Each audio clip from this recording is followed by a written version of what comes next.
presents the Naveed Mahmood Show. আমরা আবার এই পদ্মশ্রীর উপাধির দিকে যাচ্ছি, কারণ এটা অত্যন্ত টাটকা খবর।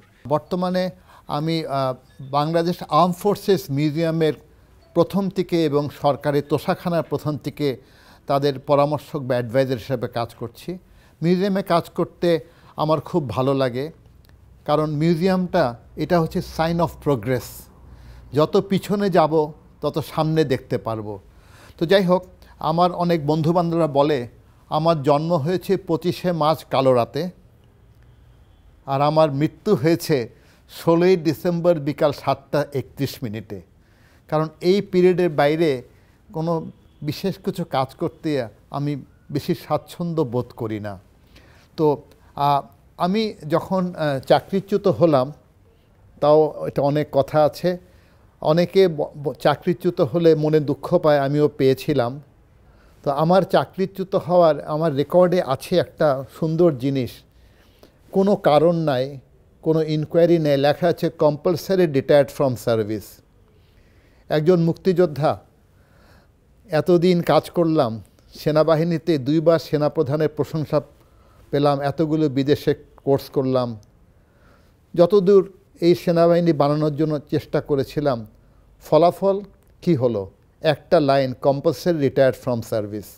তো যাই হোক, তার জন্য দুঃখ প্রকাশ না করে মনে করলাম আল্লাহ পাক সৃষ্টিকর্তা তো সামনে কিছু নিশ্চয়ই রেখেছে, তার নির্দেশে সব কিছু হচ্ছে। তখন আমি এই কাজগুলো শুরু করলাম। আমি ছোটোবেলার থেকে লিখতে পারতাম ইংরাজি এবং বাংলাতে, ম্যাগাজিনে লিখতাম। আমাদের কলেজের আমি এডিটর ছিলাম, আমাদের ক্যাডেট কলেজের হাউসের এডিটিং করতাম আমি। তো সেই লেখাটা শুরু করলাম, আর্টিকেলস লেখা শুরু করলাম, বই লেখা শুরু করলাম ইংরাজি এবং বাংলাতে।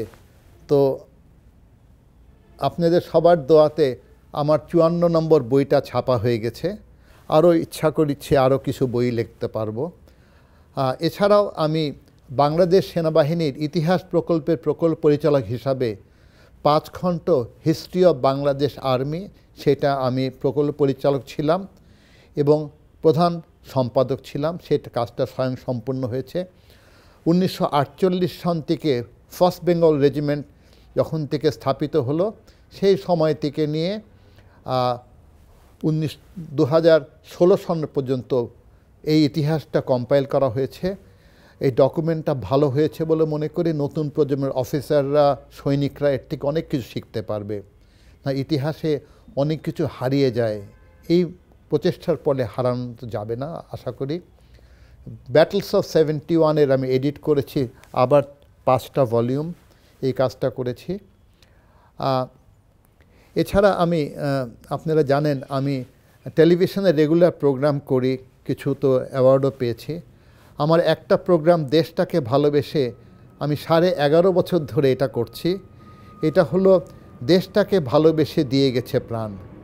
মুক্তিযুদ্ধ, গণহত্যা, নারী নির্যাতন, সাধারণ মানুষের অবদান, সেই প্রোগ্রামটা আমি করছি।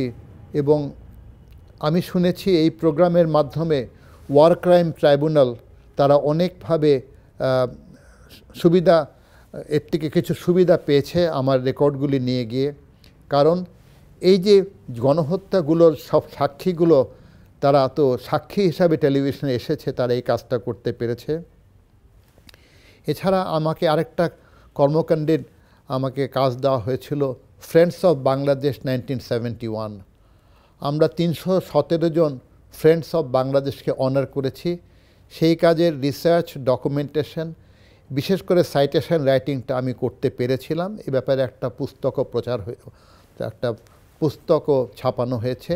সেই কাজটা আমার খুব ভালো লেগেছে করতে, কারণ বিশ্বের এতগুলো মানুষের সঙ্গে আমি কথা বলার সুযোগ পেয়েছি এবং তাদেরকে জানতে, বুঝতে, চিনতে পেরেছি। এটা একটা বিশাল জিনিস। আর তখন মনে হয়েছে আমরা একা নই, 71-এ আমাদের কত কত ভালো মানুষ আমাদের সঙ্গে ছিল। তারা প্রত্যেকে নিশ্চয়ই ভালো মানুষ ছিল, যারা অন্যায় অবিচারের বিরুদ্ধে রুখে দাঁড়ায়, যারা অবহেলিত অত্যাচারিত মানুষের পক্ষে দাঁড়ায়, তা নিশ্চয়ই ভালো মানুষ। এর পরবর্তী আমি আরেকটা কাজে নিয়োজিত নিজেকে রেখেছি। এ ব্যাপারে আমি বঙ্গবন্ধু কন্যা মাননীয় প্রধানমন্ত্রী শেখ হাসিনার সঙ্গে একবার আমি ওনাকে একটা অ্যাপিল করেছিলাম সামনে দাঁড়িয়ে, একটা ঐতিহাসিক অবিচার হয়ে যাচ্ছে। বঙ্গবন্ধু কারাগার থেকে ফেরত এসে মুক্তিযোদ্ধাদের সম্মান প্রদর্শন করেছেন, শহীদদের সম্মান প্রদর্শন করেছেন। তার 3.5 বছরে তিনি অনেক কিছু করে গেছেন। বর্তমানে মাননীয় প্রধানমন্ত্রী তিনি তো মুক্তিযোদ্ধাদের কল্যাণে অনেক কাজ করছেন, কিন্তু 21 নভেম্বর 1971 সনে যৌথ বাহিনী যখন গঠিত হয়, ভারতীয় বাহিনী এবং মুক্তি বাহিনী, আমরা তখনের যুদ্ধটা একসঙ্গে করেছি, এটাই তো ইতিহাস। এবং এই যৌথ বাহিনী তো স্যারেন্ডার করিয়েছে পাকিস্তান আর্মিতে, সে কথা লেখা আছে স্যারেন্ডার ডকুমেন্টের মধ্যে, বাংলাদেশ ফোর্সেস অ্যান্ড ইন্ডিয়ার ফোর্সেস। তাহলে আমরা তো ভারতীয় সেই শহীদ সৈনিকদের একবারও আমরা সম্মাননা করলাম না, স্মরণ করলাম না। তিনি বলেছেন যে এ ব্যাপারে তুমি গবেষণা করেছিলে, তা আমি বলেছিলাম যে কিছু করেছিলাম আমি। তিনি একটা প্রপোজাল দিতে বলেছিলেন, তিনি সেটা অ্যাপ্রুভ করে আমাকে সেটার জন্য এই কাজে নিয়োগ করেছেন। সেই কাজটা আমি সঠিকভাবে করছি। আসলে সব মানুষের রক্ত এক, সব মানুষ একই রকম কষ্ট পায় মৃত্যুর সামনে দাঁড়িয়ে, সব মানুষের পরিবার একই রকম কষ্ট পায়। তারা তো চলে গেছে, তারা শহীদ হয়ে গেছে, তাদের পরিবার তো স্মৃতি বহন করছে। আমি শহীদদের পরিবারে বাড়িতে গেছি গবেষণার কাজে, তাদের ঘটনা জানার জন্য। এক একটা পরিবার আমার হাত ধরে তাদের নিজের ভাষায় বলেছে, একজন সিপাহি এলবার্ট এক্কা পরমবীর চক্র গঙ্গাসাগরের যুদ্ধে 3রা ডিসেম্বর তিনি শহীদ হন। তার পরিবার হলো ওরাও ট্রাইবের, রাঁচির থেকে 163 কিলোমিটার দূরে একটা পাহাড়ি গ্রামের মধ্যে তারা থাকে। পানি, ইলেকট্রিসিটি সাপ্লাই কিছুই নাই, টেলিফোনও ব্যবহার করা যায় না। তার বৃদ্ধা স্ত্রী আমার হাত ধরে বলছিল, ও বাঙ্গাল গিয়া और मर गया, বাঙ্গাল हम लोग को याद नहीं करता।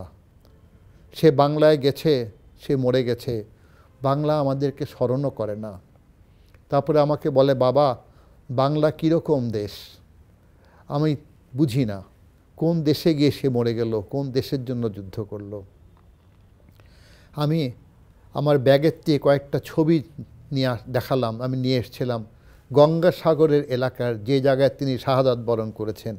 তিনি ছবিগুলো নিয়ে তার বুকের সামনে ধরে এমন কাঁদা কাঁদল, তার সমস্ত কষ্ট সেই ছবির মাধ্যমে প্রকাশ হচ্ছে মনে হচ্ছে।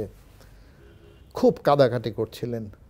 তারপরে আমি যখন বিদায় নিতে চেলাম, তিনি বললেন, আপনি আরেক দিন থেকে যান আমার বাড়িতে, আপনি গঙ্গাসাগরতে এসেছেন, যেই সাগরের পারে আমার সেই দিঘির পারে, ওরা সাগর বলে, আমরাও সাগর বলি, এত বড় দিঘি, আমার স্বামী মারা গেছে। আমি বললাম, আমি আবার আসবো, আবার দেখা হবে, আমার তো বাস ধরতে হবে, অনেক দূরে যেতে হবে, আপনার জন্য কিছু করতে পারি? তিনি বলেছিলেন, আমি একবার গঙ্গাসাগর যেতে চাই। কেন যেতে চান আপনি সেখানে? সেখানে আমি প্রেয়ার করব। আমাদের ধর্মে বলে, ট্রাইবাল রিলিজিয়ানে বলে, যেই ব্যক্তি তার প্রিম্যাচিওর ডেথ হয় সেখানে গিয়ে প্রেয়ার করতে হয়, আমার স্বামী কষ্টে আছে। মাননীয় প্রধানমন্ত্রীর অ্যাপ্রুভালে আমরা তাকে ফ্রেন্ডস অফ বাংলাদেশ ডিক্লেয়ার করেছিলাম এলবার্ট এক্কাকে।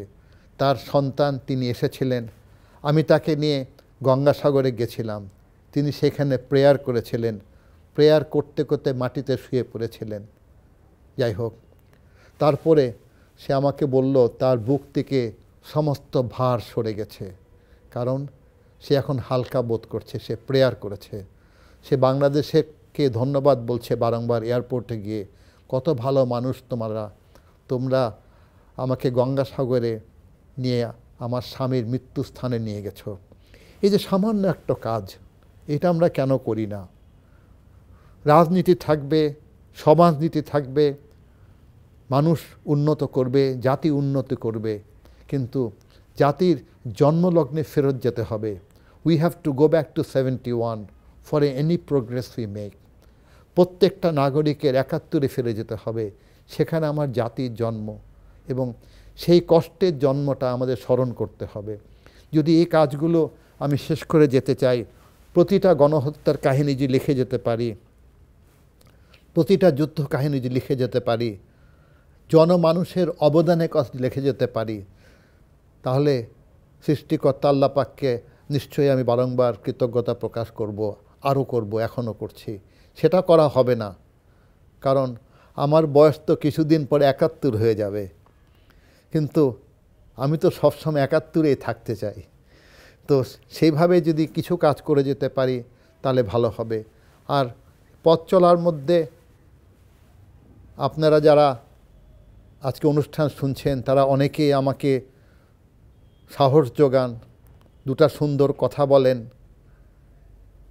দুই একটা প্রশংসা বাক্য বলেন, উচ্চ পর্যায়ে কেউ অ্যাওয়ার্ড দেন, এগুলি সবই পাথেয় হয়ে থাকবে। Men will die but bureaucracy must remain, এটা আমি বুঝি। একটা মানুষ থেকে অনেক মানুষের জন্ম হবে, তাই আমার কাজগুলো যদি করে নেওয়ার জন্য নতুন প্রজন্ম কিছুটা সাহায্য করে আমাকে, তাহলে হয়তো তাদের হাতে এই কাজগুলি দিয়ে যেতে পারবো। সেই চেষ্টাটা আমি করছি। যত ছাত্রছাত্রী আমার সঙ্গে যোগাযোগ করে, বই চায়, আর্টিকেল লেখে, দেখা করে, ইন্টারভিউ করে, আমি তাদের জন্য সময় দেই, কোনো দিন মানা করি না। কারণ দ্য প্যুরোক্রেসি তারাই, একটা মানুষ থেকে অনেক মানুষ হবে। তাদের কাছে যদি আমি কথাগুলো বলে যেতে চাই, বা তারা যদি একটু এগিয়ে আসে, অসম্পূর্ণ কাজগুলি হয়তো কোনো দিন সম্পূর্ণ হবে। এটাই আমি বলতে চেয়েছিলাম আপনাকে। ধন্যবাদ।